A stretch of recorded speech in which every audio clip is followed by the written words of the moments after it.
Hello दोस्तों, कैसे हो आप लोग। उम्मीद करता हूँ अच्छे होंगे, स्वस्थ होंगे, मस्त होंगे। आज की जो क्लास है हमारी इंग्लिश ग्रामर के मॉडल टॉपिक के ऊपर बेस्ड है। ठीक है,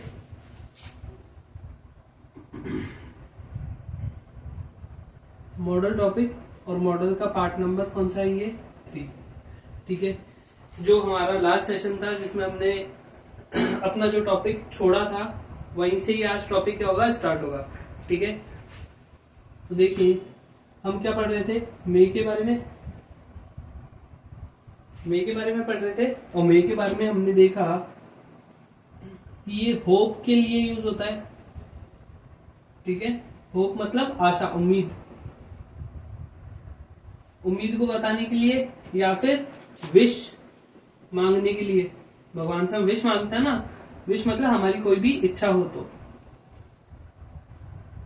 इसके लिए किसका यूज होता है? होप, आशा, विश या इच्छा यूज होता है मे का। जैसे हम क्या बोलते हैं, may you live long, may God bless you, है ना, may you get selected in the examination या कॉम्पिटिटिव एग्जाम। ठीक है, तो हम क्या करते हैं, होप करते हैं या उम्मीद, ऐसी आशा करते हैं या ऐसी विश करते हैं कि आपका क्या हो, अच्छा ही अच्छा हो। तो उसके लिए क्या हो सकता है, मे का यूज। हमने एग्जाम्पल्स भी देखे थे, जैसे एक एग्जाम्पल हम ये भी देख लेते हैं, मे यू लिव लॉन्ग। भगवान करे आपको हमारी उम्र लग जाए। गलती से नजर बोल दिया है ना, हमारी नजर नहीं, अपन नहीं कहते कि भगवान करे तुझे मेरी भी नजर लग जाए, जैसे मे यू लिव लॉन्ग। ठीक है, तुम बहुत ज्यादा जियो, जीते रहो, खुश रहो, मस्त रहो। तो मे का यूज होता है वहां पे। ठीक है, आगे हम बात करते हैं, क्योंकि इसकी बात हम ऑलरेडी कर चुके हैं। आगे हम किसकी बात करते हैं, आगे हम बात करते हैं सिंपल या फिर नॉर्मल पॉसिबिलिटी बताने के लिए।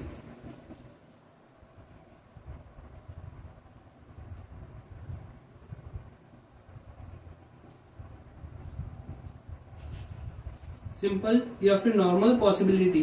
पॉसिबिलिटी क्या, कि किसी भी चीज के होने की कितनी प्रायिकता, पॉसिबिलिटी कितनी है ना, चांस, किसी भी काम के होने के कितने प्रतिशत चांसेस है। इसको इजी वे में बोलो तो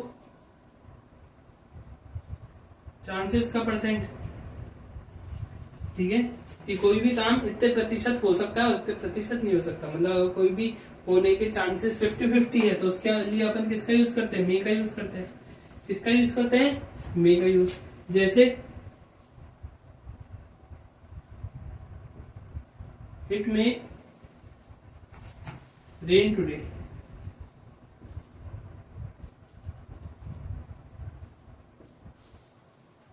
तो इट के साथ क्या है, मे आया। इट में रेन टुडे की मतलब आज बारिश हो सकती है। एक बात ध्यान रखना, जब भी ऐसा एक एग्जाम क्वेश्चन आ जाए आपके एग्जाम में,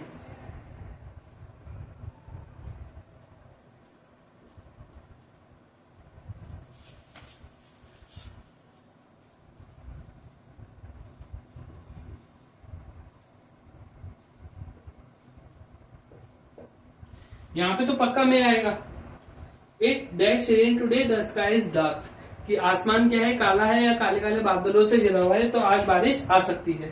तो यहाँ पे तो क्या आएगा, पक्का मे ही आएगा। क्यों? क्योंकि मे किसके लिए आता है, पॉजिटिव पॉसिबिलिटी के लिए, मतलब शायद ऐसा हो सकता है। लेकिन जब हम नेगेटिव पॉसिबिलिटी की बात करें कि शायद ही ऐसा हो सकता है, तो वहां पे किसका यूज होता है, माइट का। किसका यूज होता है, माइट का। जैसे यहाँ पे देखो,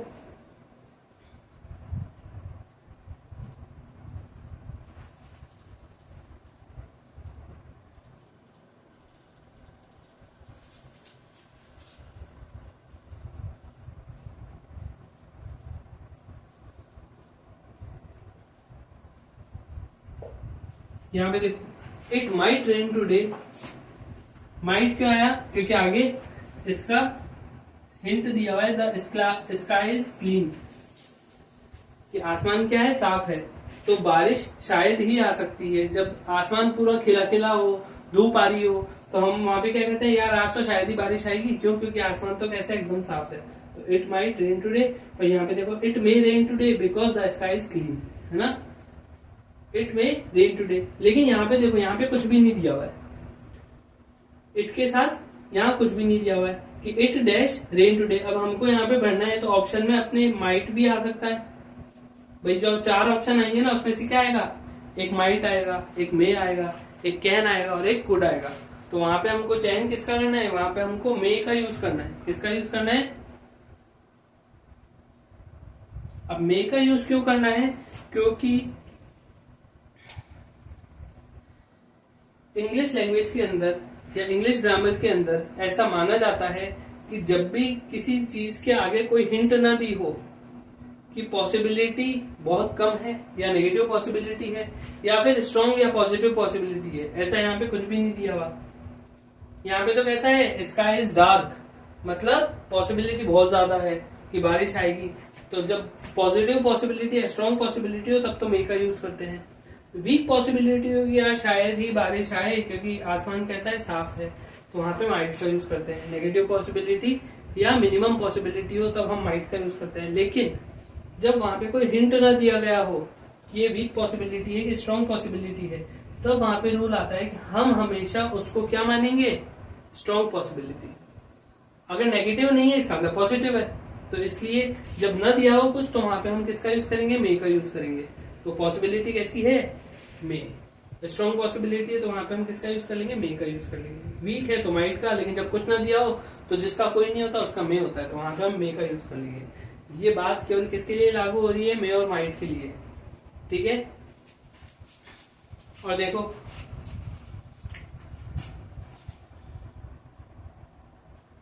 एक और example, you may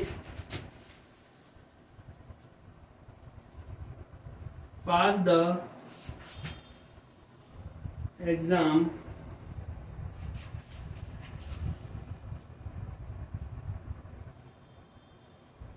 because you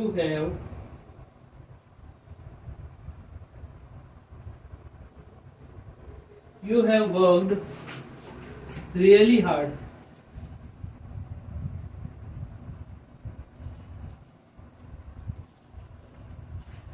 तो ये भी एग्जाम्पल है।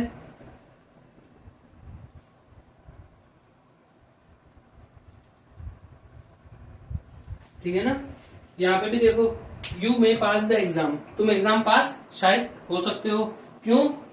Because you have worked really hard, क्योंकि तुमने बहुत अच्छे से मेहनत की है। इसलिए भाई कई बार ऐसा होता है कि एग्जाम बड़ा टफ होता है और उसको पास करने में अच्छे बच्चों की हालत खराब हो जाती है, तब ये शायद वर्ड यूज होता है, मे यूज होता है। वहां पे क्या यूज होता है, मे, कि भाई एग्जाम तो बहुत हार्ड है लेकिन तुमने मेहनत भी करी है तो शायद तक हो सकता है तुम पास हो जाओ। बाकी तो चांसेस है कि लोग ज्यादातर इसमें क्या होते हैं, फेल होते हैं। ये हो सकता है तुम पास हो जाओ। क्यों? क्योंकि you have worked really hard, क्योंकि तुमने सच में बहुत अच्छे से मेहनत की है। ठीक है। तो सिंपल या नॉर्मल पॉसिबिलिटी के लिए किस या चांसेस कैसे हो, अच्छे खासे चांसेस हो, तब किसका यूज होता है, मे का यूज होता है। यहाँ पे स्ट्रॉन्ग पॉसिबिलिटी भी लिख दो। अच्छा, ज्यादा स्ट्रॉन्ग होती है तो वहां पे फिर क्या होता है, मस्ट आ जाता है, ये होगा ही होगा। वो पॉसिबिलिटी नहीं होती, वो तो क्या होती है, नेसेसरी होती है कि वो चीज होगी होगी, कंपल्सेशन आ जाता है वहां पे। तो अगर स्ट्रॉन्ग पॉसिबिलिटी हो तब भी मे का यूज होगा। स्ट्रॉन्ग चांसेस हो, स्ट्रॉन्ग पॉसिबिलिटी हो किसी भी चीज के होने के, तो वहां पे क्या यूज होगा, मे का। जो वीक पॉसिबिलिटी हो वहां माइट का। ठीक है, आगे बढ़ते हैं। ठीक है ना। देखो आगे की बात करते हैं। आगे की बात क्या है कि हम मे का यूज और किस लिए करते हैं, उद्देश्य या पर्पस को बताने के लिए। जैसे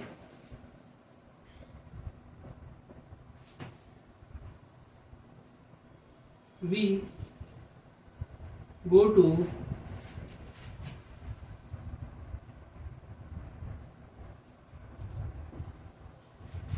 educational tour so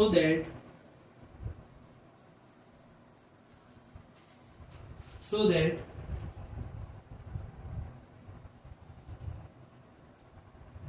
we may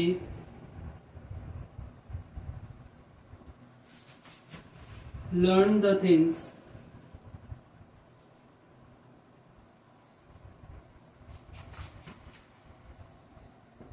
in a better manner। अब इतना लंबा एग्जाम्पल भी आपके आ सकता है, मतलब क्वेश्चन आ सकता है, और वहां पे क्या दे दिया जाएगा कि यहाँ पे मॉडल कौन सा आएगा, यहाँ पे ब्लैंक स्पेस डाल दिया जाएगा कि भाई choose the correct model for the given sentences from the options given below. ठीक है, कि जो क्वेश्चन दिया हुआ है, सेंटेंस दिया हुआ है, उसके लिए सुटेबल मॉडल चूज करो। ठीक है, नीचे दिए गए ऑप्शंस में से। तो वहां पे हमको जब भी मे दिखाई दे तो मे को चूज कर लो, क्योंकि यहाँ पे we go to educational tour, हम एजुकेशनल टूर जाते हैं, उसके पीछे छिपा हुआ एक पर्पज, एक उद्देश्य है हमारा कि हम एजुकेशनल टूर क्यों जा रहे हैं, so that we dash learn the things in a better manner. ठीक है, तो यहाँ पे क्या हो जाएगा मे। ये मे किसको बता रहा है, उद्देश्य को बता रहा है कि कोई भी काम करने का उद्देश्य होता है कुछ ना कुछ। बिना चिंगारी के कभी आग नहीं होती, और जहां पे धुआं होता है तो धुआं ऐसे ही नहीं निकलता, जहां आग लगेगी वहीं धुआं निकलेगा, है ना। वैसे ही अब यहाँ पे देखो, we eat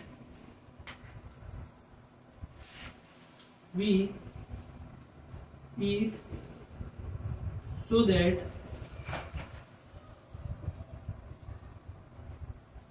we may live। अब यहाँ पे देखो, हम खाना क्यों खाते हैं, उसके पीछे भी पर्पज है, we eat so that we may live. इसके पीछे भी पर्पज को बताने के लिए भी किसका यूज हो रहा है, मे मॉडल का यूज हो रहा है। ठीक है, ताकि हम जिंदा रह सकें, इसलिए हम खाते हैं। ठीक है, ठीक है। फिर और किस चीज के लिए हम मे का यूज करते हैं, और यूज करते हैं भय को बताने के लिए, है ना, फियर को बताने के लिए। ठीक है,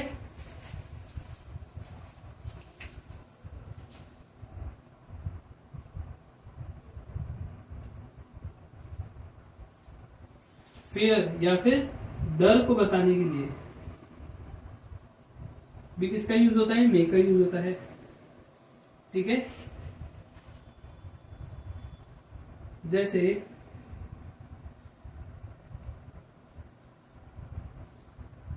the news of war may be true. ये क्या है, एक खबर जो कि हमको डरा रही है, वो शायद सच भी हो सकती है। ठीक है, युद्ध शुरू हो गया है और युद्ध के बारे में जो भी खबरें आ रही हैं वो शायद सच भी हो सकती है ना। ये एक डर होता है, डर को बताने के लिए भी किसका यूज हो सकता है, मे का यूज हो सकता है।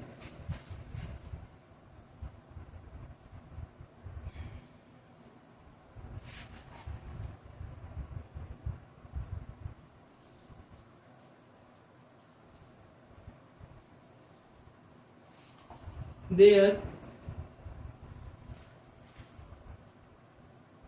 may be someone else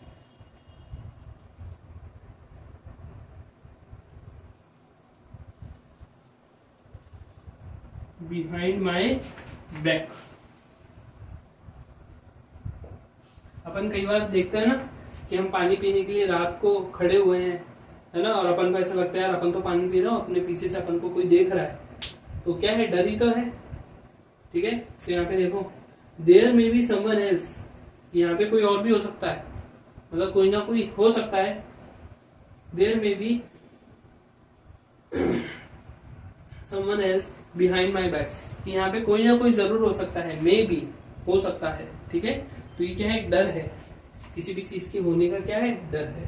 ठीक है, तो किसके लिए, तो डर को शो करने के लिए और पर्पज को बताने के लिए भी किसका यूज होता है, मे का यूज होता है।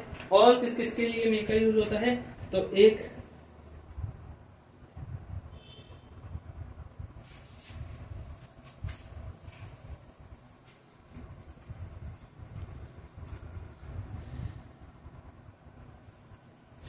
फिर देखते हैं एक और चीज मे के बारे में।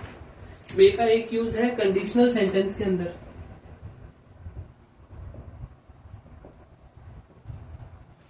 Conditional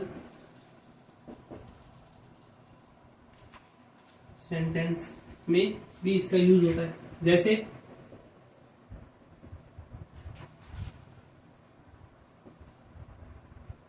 if we play well, अगर हम अच्छा खेलते हैं, if we play well then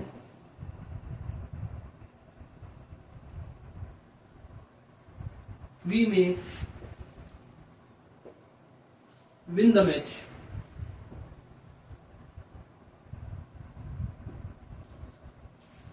ठीक है, एक चीज और देखते हैं।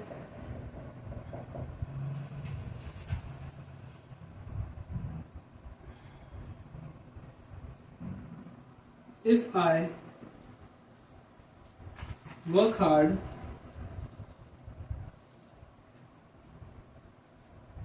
आई मे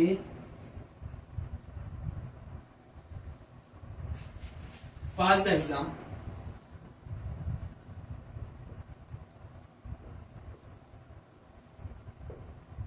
ठीक है ना, तो यहां पे भी मे आएगा।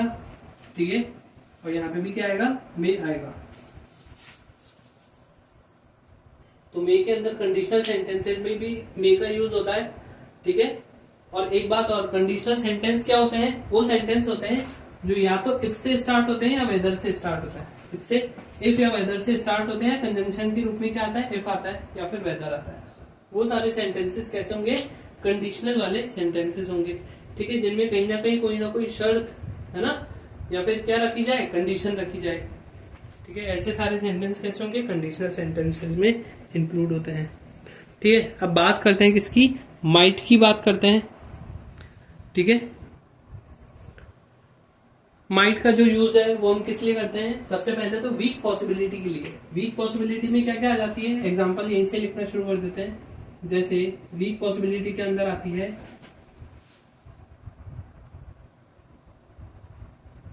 Sky, the sky is clean.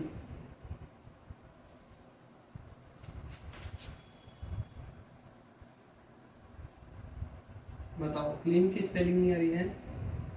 The sky is clean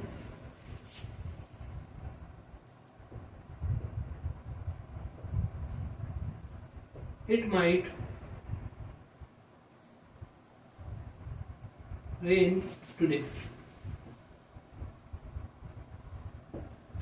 the sky is clean, आसमान एकदम साफ है, शायद ही बारिश होगी, तो एकदम वीक पॉसिबिलिटी होने के लिए क्या लगा दिया जाता है, माइट। ठीक है, और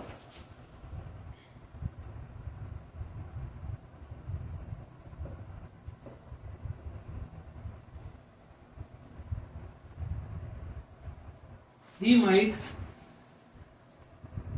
come tonight, come tonight, he might come tonight,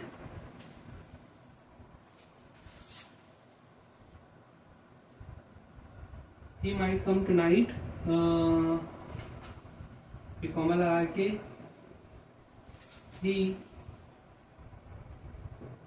is preparing for UPSC, he is preparing for UPSC। ठीक है, he might come tonight, वो आज रात शायद ही आए, क्योंकि वो किसके लिए प्रिपरेशन कर रहा है, he is preparing for UPSC।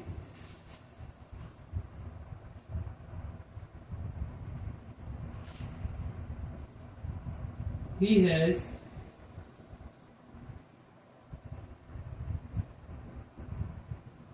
wasted all his time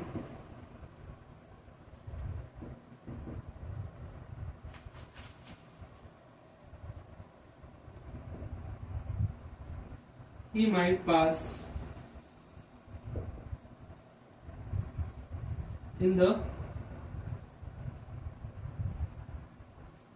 exams. ठीक है, ये एग्जाम्स है ना लिखा हुआ, क्या क्लियर लिख देता हूँ एक बार।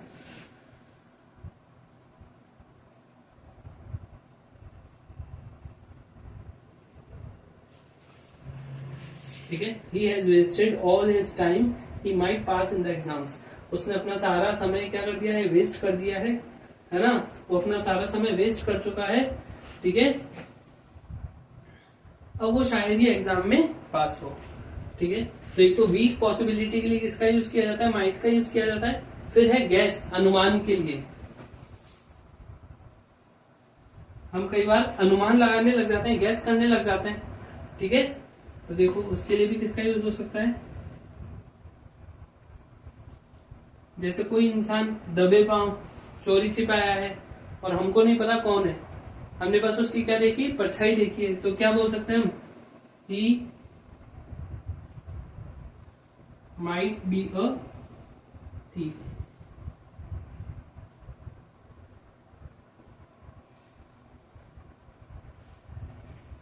He might be a thief. और जब हमको एकदम यकीन हो जाए कि हाँ भाई ये तो चोर ही है, पक्का चोर है, तो he must be a thief. लेकिन हमको बिल्कुल भरोसा नहीं है, एकदम भरोसा हमारा कैसा है, एकदम क्या हो सकता है वो चोर हो, जरूरी नहीं ऐसा हो। तो जब हम नेगेटिव बहुत कम सोचते हैं, लेकिन वो शायद ही क्या हो, चोर हो। ज्यादातर अपन पॉजिटिव ही सोचते हैं। ठीक है ना, तो यहाँ पे हम क्या बोलेंगे कि यार वो शायद ही चोर हो। अपन तो किसी के लिए अच्छा ही सोचे, बुरा क्यों सोचे।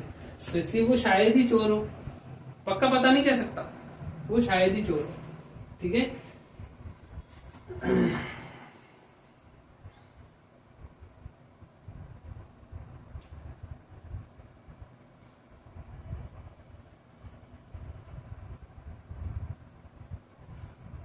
this might be a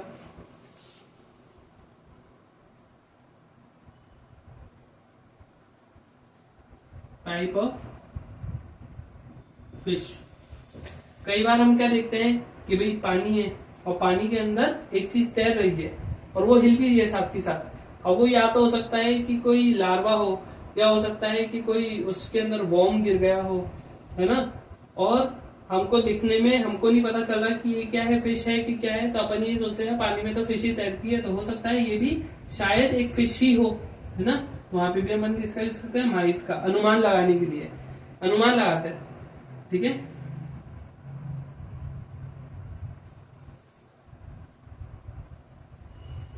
तो जब भी अनुमान या गैस करने वाला कोई सेंटेंस है तो वहां पे किसका यूज होगा, माइट का। क्योंकि जब अपन अनुमान लगाते हैं तो अपन अपना अनुमान, अपना जो गैस है वो 100% राइट होने की संभावना कितनी है, बहुत कम है। तो वहां पे किसका यूज नहीं होगा, वहां पे मस्ट का यूज नहीं होगा, क्योंकि हम तो बस अनुमान लगा रहे हैं, है ना। बस अब देखो, एक है कैजुअल रिक्वेस्ट, एक तो होती है फॉर्मल रिक्वेस्ट। फॉर्मल रिक्वेस्ट किससे होती है, मे से होती है। जैसे मे आई टेक योर पेन, लेकिन यहां पे क्या होगा,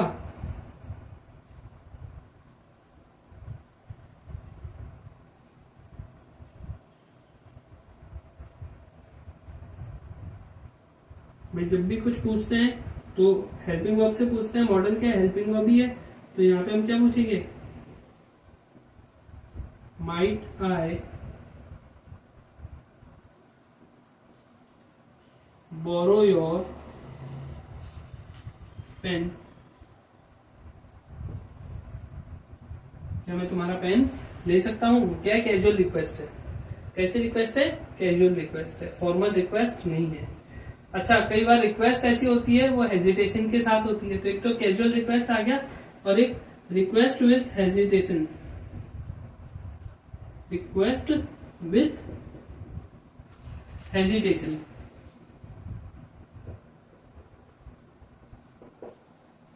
मतलब कई बार हम रिक्वेस्ट कर तो देते हैं, लेकिन हमको पता होता है कि वो जो रिक्वेस्ट है उसका आंसर न में ही आएगा। हमने रिक्वेस्ट कर दी, लेकिन वो सामने वाला मना भी तो कर सकता है। तो हमको ऐसा लगता है यार ये मैं रिक्वेस्ट कर तो रहा हूँ, लेकिन वो मना भी तो कर सकता है।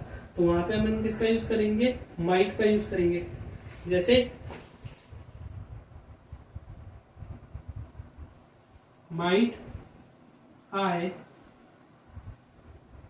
पार्क माई कार हियर, कि क्या मैं अपनी कार को यहाँ पे पार्क कर सकता हूं। तो माइट का मतलब सीधा सीधा क्या है, वहां पे हेजिटेशन के साथ रिक्वेस्ट की गई है, might I park my car here, क्या मैं अपनी कार यहाँ, और जबकि वहां पे साइन कैसा लगा है, नो पार्किंग का। और नो पार्किंग का साइन होने के बावजूद भी अगर अपन पूछ रहे हैं तो अपनी रिक्वेस्ट में हेजिटेशन तो होना ही चाहिए कि भैया नो पार्किंग का तो लगा हुआ है, लेकिन फिर भी एक बार क्यों ट्राई किया जाए। हम हमेशा क्या देखते हैं नॉर्मल लाइफ में, हमको पता है कि ये काम नहीं होगा, लेकिन क्यों ना ट्राई किया जाए। तो जब भी ट्राई करने की बारी आएगी तो वहां पे किसका आएगा, हेजिटेशन होगा। क्यों, क्योंकि नो पार्किंग का बोर्ड लगा है, पार्किंग करना यहाँ सख्त मना है, लेकिन फिर भी हम क्या बोलते हैं कि यार एक बार ट्राई किया जाए, हो सकता है कि अपन इतना पोलाइटनेस से रिक्वेस्ट कर रहे हो तो अपनी रिक्वेस्ट को एक्सेप्ट कर ही ले, ठीक है, लेकिन उसमें भी हेजिटेशन होगा ही होगा। फिर देखो सेंटेंस के फॉर्म में सजेशन देने के लिए, भाई जब सेंटेंस के फॉर्म में सजेशन दिया जाता है, ठीक है, तो उसके लिए किसका यूज होता है, माइट का यूज होता है। जैसे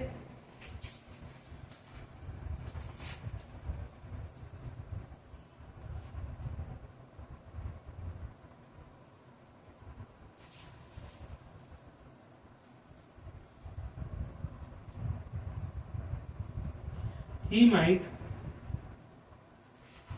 join our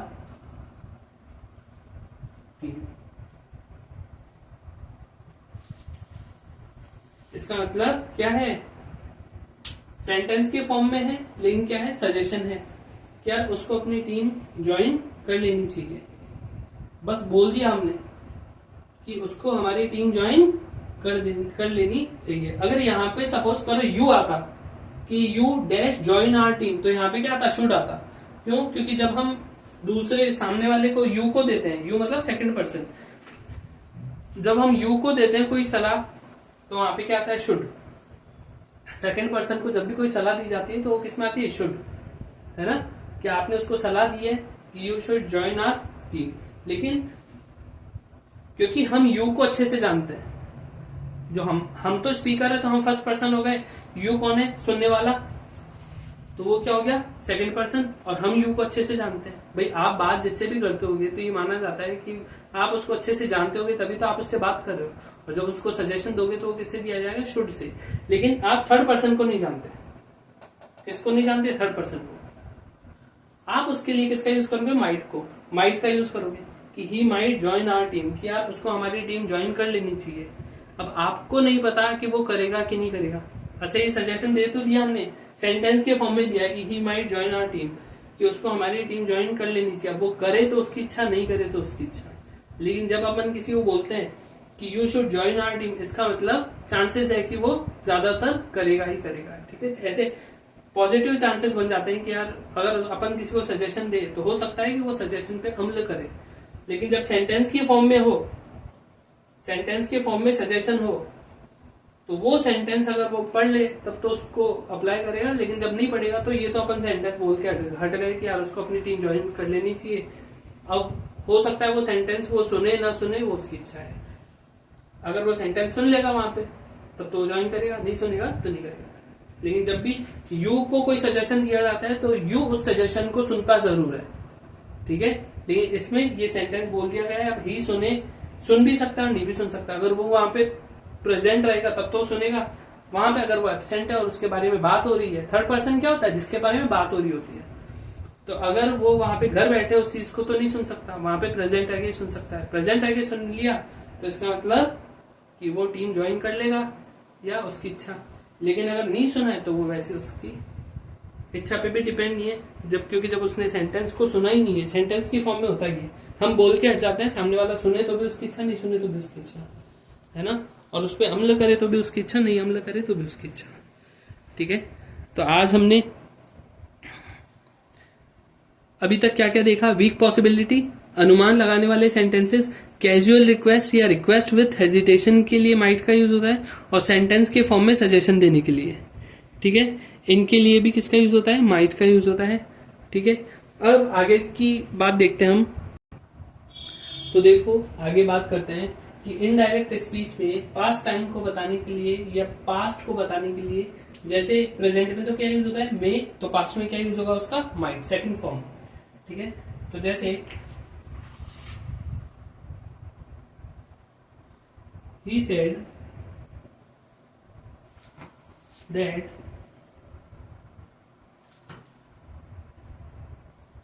he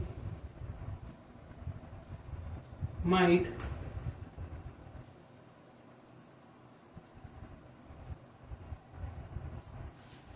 take your pen। ठीक है, तो may he said that he might take your pen.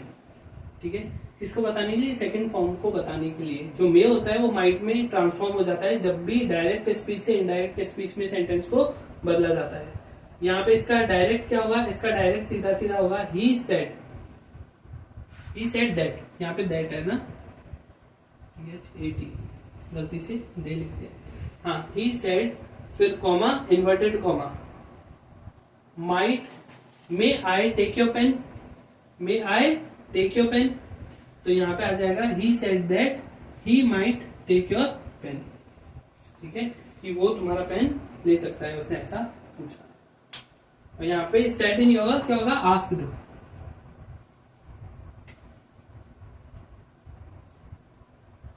पर भाई परमिशन मांगी ना, और आस्क्ड के साथ दैट नहीं आता, क्या आता है, इफ। क्या आता है, इफ या वेदर में से कुछ भी आ जाएगा। ठीक है, तो he asked if he might take your pen. ठीक है, तो यहाँ पे क्या हो जाएगा, एक तो इनडायरेक्ट स्पीच में पास्ट टाइम को बताने के लिए, और एक कंडीशनल सेंटेंस में पास्ट फॉर्म को बताने के लिए। जैसे कंडीशनल सेंटेंस,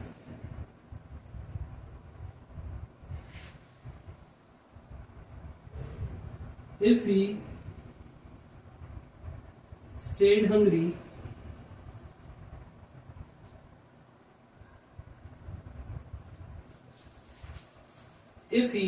hungry